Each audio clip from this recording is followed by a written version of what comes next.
terima kasih. Assalamualaikum warahmatullahi wabarakatuh. Selamat eh, pagi, siang, sore, atau malam teman-teman semuanya. Tergantung saat teman-teman menyaksikan video ini.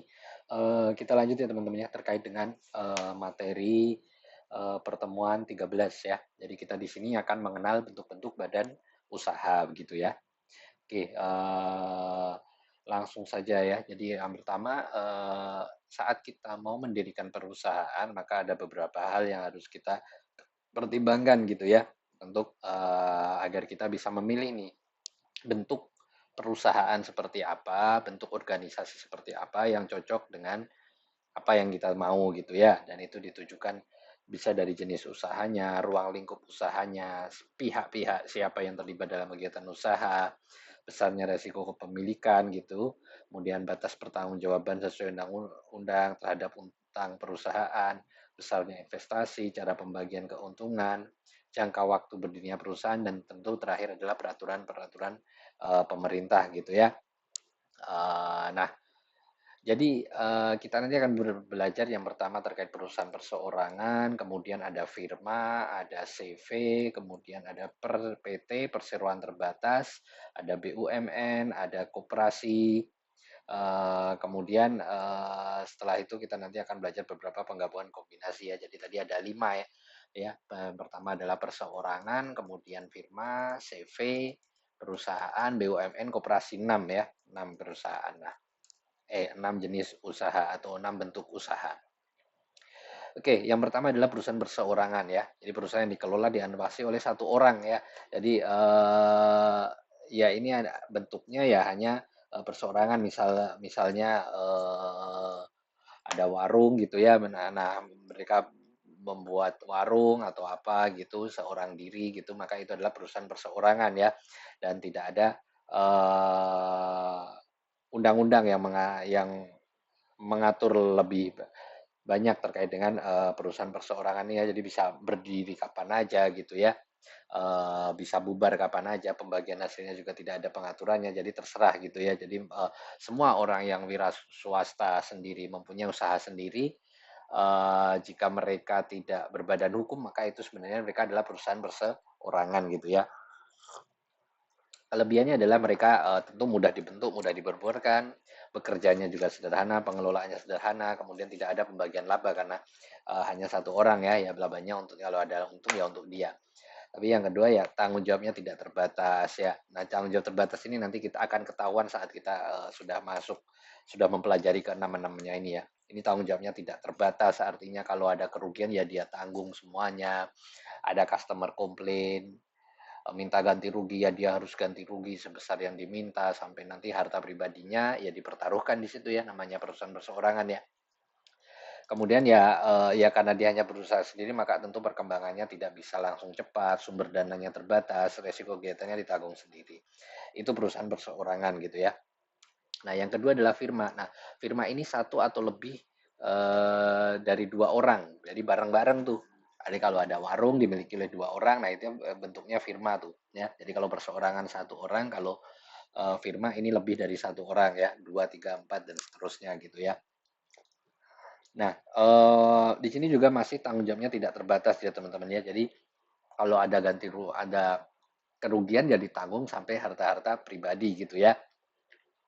Nah, selanjutnya adalah CV. Nah, ini CV ini baru teman-teman ya, maksudnya berbeda dengan yang dua tadi. Jadi kalau yang dua tadi tanggung jawabnya tidak terbatas, misalnya perusahaan itu dituntut bangkrut, misalnya perusahaan perseorangan sama firma dituntut sampai bangkrut ya harus uang pribadi pemegang saham, uang pribadi pemiliknya hilang gitu, semuanya, pokoknya seluruh harta pemiliknya. Nah kalau CV maka ini ada yang pertama adalah anggota atau sekutu komplementer, yang kedua adalah sekutu komanditer. Nah, sekutu komplementer ini adalah orang yang mengatur jalannya perusahaan dan bertanggung jawabnya tidak terbatas. Ya, tidak terbatas. Jadi kalau ada tuntutan yang tadi di pengadilan dituntut bangkrut ya harus sampai uang-uang pribadinya gitu ya.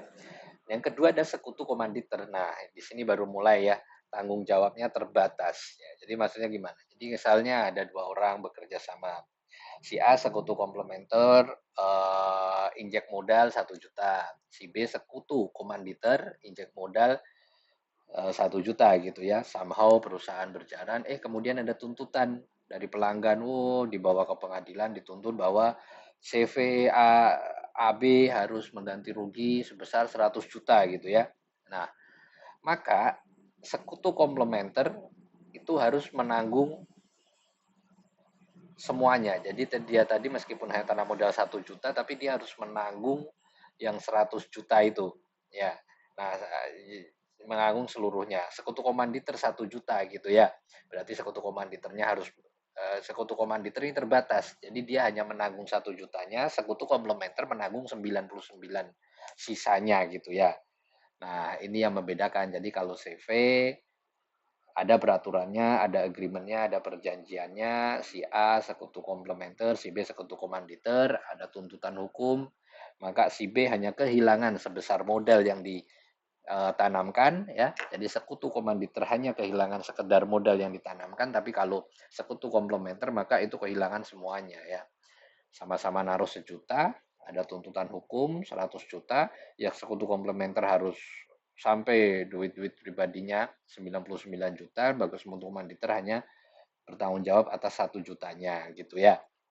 Nah, di sini mulai terdiri ya. Jadi maksudnya tanggung jawab terbatas itu ya. Jadi tanggung jawab sebesar modal yang ditaruh atau yang diberikan gitu ya. Nah, ini memang lebih kompleks gitu ya, tapi tentu kelebihannya adalah dia karena sudah diatur dalam perjanjian dan sebagainya punya legalitas kuat, maka untuk mendapatkan kredit bank lebih mudah daripada yang bentuknya perseorangan ataupun firma tadi gitu ya. Nah, ya kelemahannya ya masih ada pihak yang punya tanggung jawab tidak terbatas ya. Tadi sekutu komplementer tadi ya, yang tanggung jawabnya tidak terbatas gitu.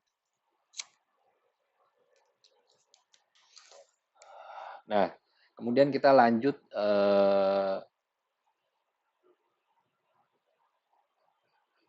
CV. Nah, suatu badan usaha PT ya, jadi PT perseroan terbatas. Badan usaha yang mempunyai kekayaan, hak, serta kewajiban sendiri yang terpisah dari kekayaan, hak, serta kewajiban para pendiri maupun pemiliknya ya. Jadi ini sudah benar-benar terbatas semuanya ya.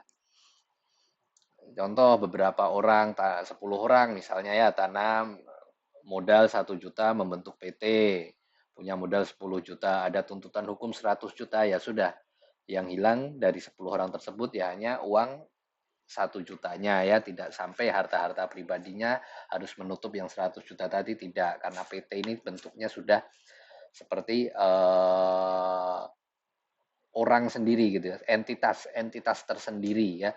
Jadi kalau ada yang menuntut dia ya hanya yang hilang ya hanya seluruh entitasnya ya, pemilik modalnya tidak ikut-ikutan sampai harta pribadinya gitu ya. Nah, PT mempunyai kelangsungan hidup yang lebih panjang karena perseroan ini tetap berjalan meskipun pendiri atau pemiliknya meninggal dunia. Beda dengan yang sebelum-sebelumnya ya. Firma kalau pemiliknya meninggal udah firma dan perseorangan pemiliknya meninggal ya udah selesai lah di situ ya gitu ya. CV juga gitu, kalau satu yang keluar maka harus update perjanjian, mungkin ganti nama baru, artinya PT CV yang lamanya harus berganti nama dan sebagainya. Tapi kalau PT pemiliknya meninggal dunia atau apa gitu ya, maka PT-nya tetap ada gitu ya. Nah, saham itu adalah bukti kepemilikan seseorang dalam sebuah PT atau perusahaan terbatas, perseroan terbatas, sorry. Nah, ini kelebihannya, sahamnya dapat diperjualbelikan ya, yang membedakan dengan CV tadi. Kalau CV tadi tidak bisa diperjualbelikan, tapi kalau PT saham bisa dijualbelikan gitu ya. Ya, tapi ada kelemahannya tentu dengan kalau undang-undang perseroan terbatas kan ada sendiri teman-teman ya, karena sudah diatur undang-undang, tentu prosedur pendiriannya relatif lebih susah, lebih mahal gitu ya. Kemudian kalau teman-teman udah belajar accounting ada yang namanya agensi teori ya.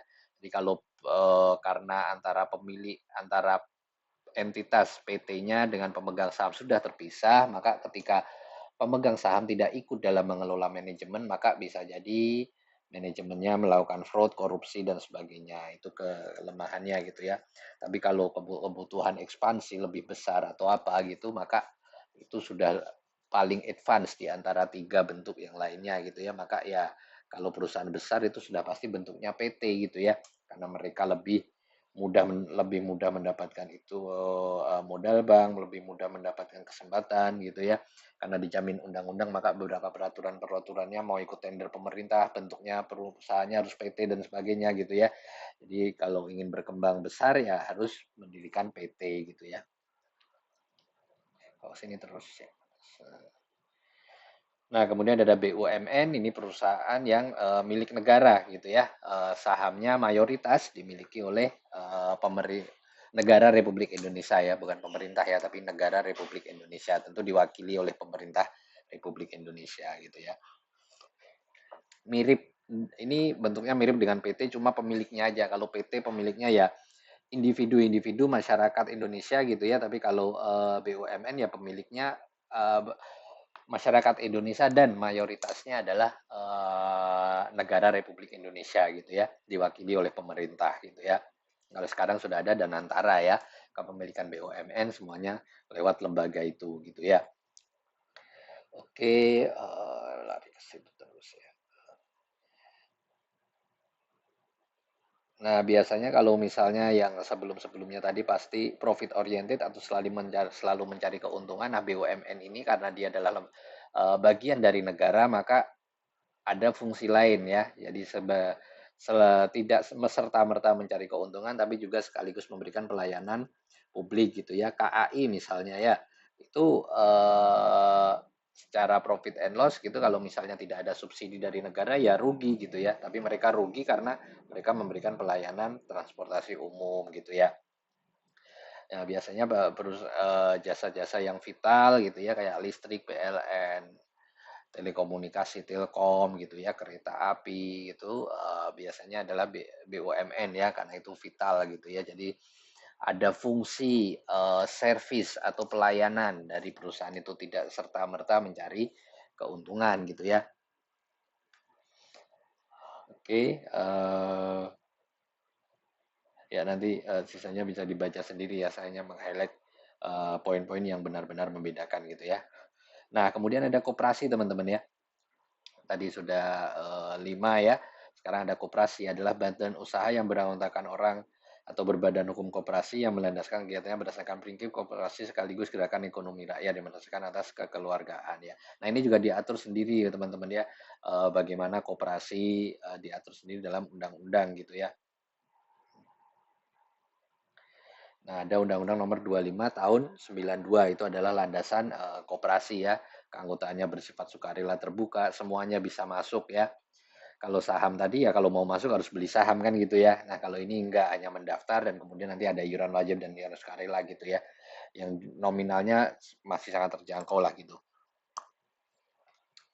Nah, kemudian ada yang namanya sisa hasil usaha ya. Jadi kalau koperasi berusaha dapat untung, nanti keuntungannya itu dibagikan kepada seluruh anggota koperasinya. Nah, ini jenis-jenis koperasi, ada koperasi produksi, koperasi konsumsi. Ya, produksi berarti ya anggota-anggotanya ini adalah produsen ya. Kalau konsumsi, anggota-anggotanya adalah konsumen atau pemakai gitu ya. Menyediakan kebutuhan bagi anggota itu berarti konsumsi. Kalau koperasi, misalnya koperasi peternak sapi gitu ya, maka itu koperasi produksi ya. Kemudian ada koperasi simpan pinjam yang khusus melayani kebutuhan anggotanya. Kemudian serba usaha, ini semuanya ya, ada mungkin ada produksi, ada konsumsi, ada simpan pinjam seperti itu. Kemudian menurut luas wilayahnya ada primer, koperasi dengan yang paling kecil primer, kemudian yang pusat yaitu terdiri dari 5 koperasi primer, kemudian ada gabungan koperasi, ini terdiri ada beberapa koperasi pusat minimal 3, kemudian ada induk koperasi ya. Koperasi yang paling sedikit adalah 3 dari gabungan koperasi gitu ya. Jadi hierarki aja ini ya teman-teman ya, dari yang paling kecil adalah primer, kemudian pusat, kemudian gabungan, kemudian induk gitu ya. Nah, ini mekanismenya, ya, mekanisme pengambilan keputusan yang paling tinggi rapat anggota, kemudian ada pengurus dan pengawas. Nah, oke, itu tadi badan-badan usaha ya. Jadi ada perorangan, firma, CV, PT, perseroan terbatas, BUMN, dan koperasi. 6 ya.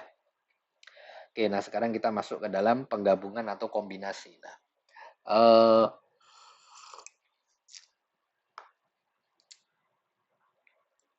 Nah, ini teman-teman ya. Jadi, mengapa sih kok perlu ada penggabungan gitu ya, penggabungan perusahaan, merger, akuisisi, kalau teman-teman lihat mungkin yang sekarang yang terbaru itu XL dan Smartfren katanya, kalau nggak salah ya, atau apa gitu ya. Kita belajar dari kasus dulu deh. Dulu ada XL, ada Tri ya, kemudian ada Smartfren. Nah, kalau sekarang kan provider paling ada tiga yang besar ya, cuma tinggal sisa tiga nih. Telkomsel, Indosat, sama XL. Yang mana yang paling terbaru itu XL dan Tri ya, sehingga mereka namanya kan menjadi sorry, XL dan apa ya, saya lupa tuh, Indosat.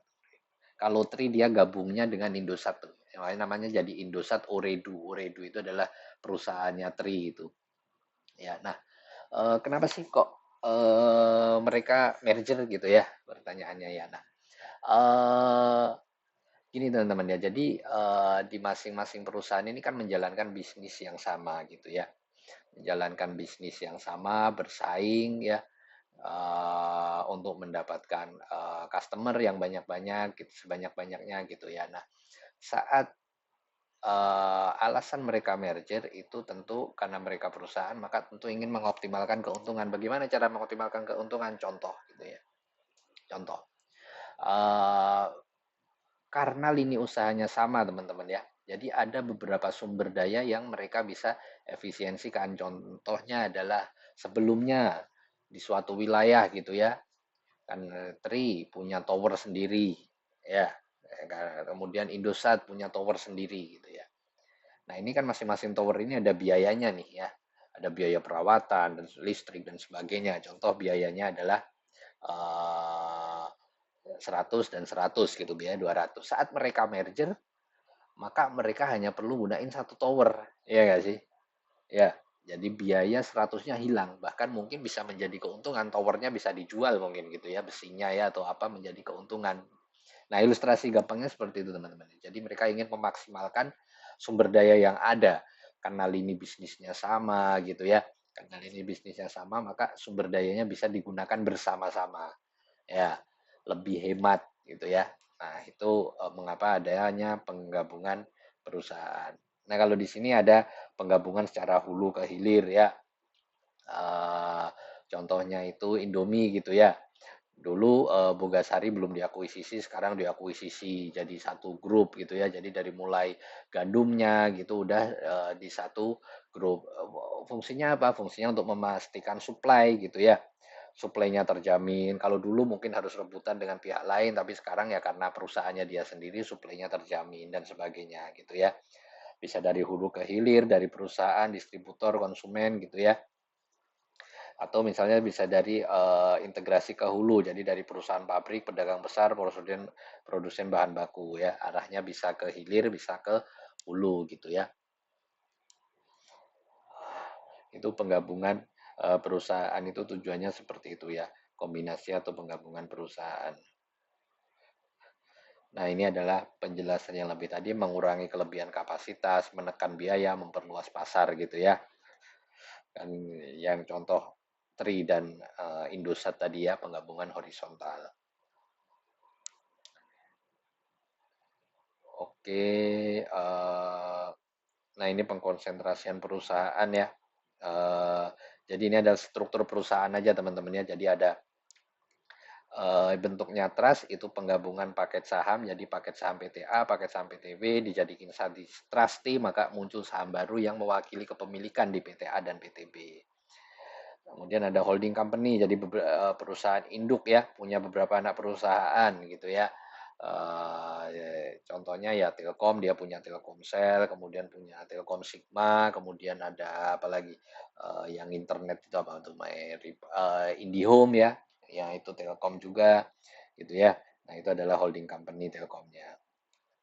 Nah, kalau kartel ini nggak gabung teman-teman ya, dia cuma perusahaan bekerja sama untuk contoh eh, misalnya oh kita selama ini kita perang harga, yuk kita nggak usah perang harga, kita set harga segini karena kita suppliernya maka kita bisa menentukan harga. Contohnya itu adalah kartel ya, bisa dari harga, produksi, daerah, pembagian laba juga bisa.